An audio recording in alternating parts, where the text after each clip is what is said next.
क्या आपने कभी सोचा है कि जब हम इस संसार को छोड़ते हैं तो हमारी आत्मा कहाँ जाती है? क्या सच में मृत्यु के बाद कोई यात्रा होती है? गरुड़ पुराण, हिंदू धर्म का एक पवित्र ग्रंथ, इस सवाल का जवाब बड़े रहस्यमय लेकिन सटीक रूप में देता है।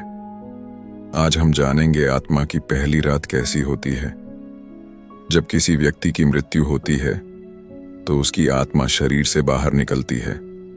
गरुड़ पुराण कहता है कि यह पल बहुत दर्दनाक होता है क्योंकि आत्मा शरीर से जुड़ी होती है और उसे एक झटका लगता है। मृत्यु के तुरंत बाद यमदूत आत्मा के पास आते हैं।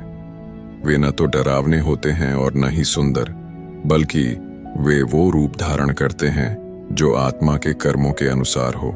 जो व्यक्ति पुण्यात्मा होता है उसे प्रकाश के रास्ते ले जाया जाता है, लेकिन जिसने पाप किए हैं उसकी आत्मा भय, अंधकार और पीड़ा के मार्ग से गुजरती है। गरुड़ पुराण कहता है कि मृत्यु के बाद पहली रात आत्मा के लिए सबसे कठिन होती है। वह अपने ही घर में भटकती है। वो अपने शरीर को, अपने परिवार को, अपने बिस्तर को देखती है, लेकिन कोई उसे देख नहीं पाता, न सुन पाता। वो बार बार कोशिश करती है कुछ कहने की, लेकिन उसकी आवाज कोई नहीं सुनता।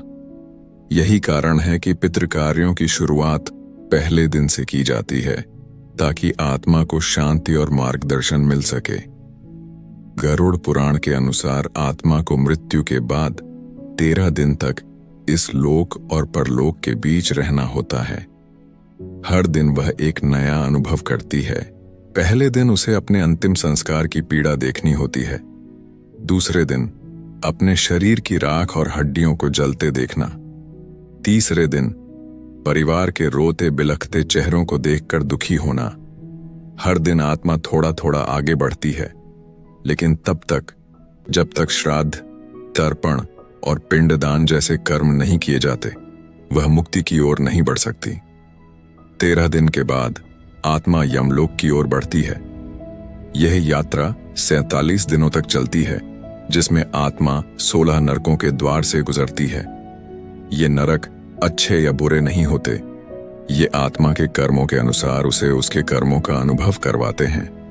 अगर आत्मा ने अच्छे कर्म किए हैं तो यह यात्रा जल्दी और शांतिपूर्ण होती है, लेकिन अगर जीवन में पाप किया है तो यह यात्रा बेहद पीड़ादायक हो सकती है। गरुड़ पुराण सिर्फ डर नहीं दिखाता, बल्कि यह हमें जीवन को सही दिशा में जीने की सीख देता है, क्योंकि मृत्यु एक सच है और मृत्यु के बाद क्या होगा वो तय करता है कि हमने इस जीवन में क्या किया। इसीलिए आज से हर दिन को ऐसा जिएं जैसे यह अंतिम हो। किसी का दिल मत दुखाइए, सच्चे कर्म कीजिए और उस परम शांति की ओर बढ़िए जहां आत्मा को कभी भटकना ना पड़े।